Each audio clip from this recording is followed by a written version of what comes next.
Old প্লেয়ারের মুখ থেকে এই কথাটা তখনই বেরোয় যখন সে তার স্কিলকে হারিয়ে ফেলে।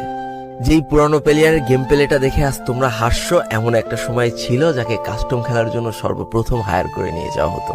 যেই পুরনো প্লেয়ারটার গেম প্লে দেখে আজ তোমরা হাসছো, একটাবার খোঁজ নিয়ে দেখো সেই প্লেয়ারটার গেম প্লে দেখেই একটা সময় অনেক মানুষ গেম খেলা শিখেছে। যেই ওল্ড প্লেয়ারটার খেলা দেখে আজ তোমরা তোমাদের গ্রুপে নিতেও লজ্জা পাচ্ছ, খোঁজ নিয়ে দেখো সেই ওল্ড প্লেয়ারটা কোনো একটা সময় কোনো একটা গিল্ডের লিডার বা অফিসার ছিল। যেই ওল্ড প্লেয়ারটা আজ তোমাদের রিভাইভ দিতে যেতে ভয় পাচ্ছে, মনে রেখো একটা সময় ছিল যখন এই প্লেয়ারটাই পুরো মাঠ একা ফাঁকা করে বুয়া নিয়ে আসতো।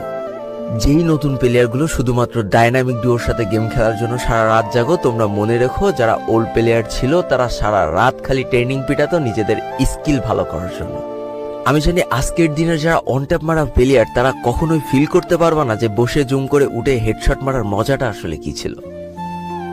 আমি জানি যেসব ওল্ড প্লেয়াররা এই গেমের থেকে হারিয়ে গিয়েছে তারা এই গেমটাকে আজও ভালোবাসে।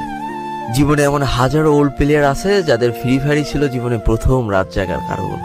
আমি জানি এমন হাজারো ওল্ড প্লেয়ার আছে যাদের রেজাল্ট খারাপ করারও প্রথম কারণ ছিল এই ফ্রি ফায়ার।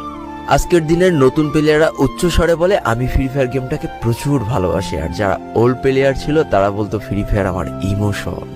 একটা না দুইটা না অনেক কটি বছর এই ফ্রি ফায়ার গেমটার সাথে কাটিয়ে দিয়েছি, অনেক ভালো ভালো বন্ধু পেয়েছি, আবার অনেক মানুষকে হারিয়েও ফেলেছি। আমি জানি এমন অনেক ওল্ড প্লেয়ার আছে যারা এখনো এই ফ্রি ফায়ার গেমটাকে দিনের পর দিন খেলেই চলেছে সেই ইমোশনের জায়গা থেকে। স্যালুট তাদেরকে।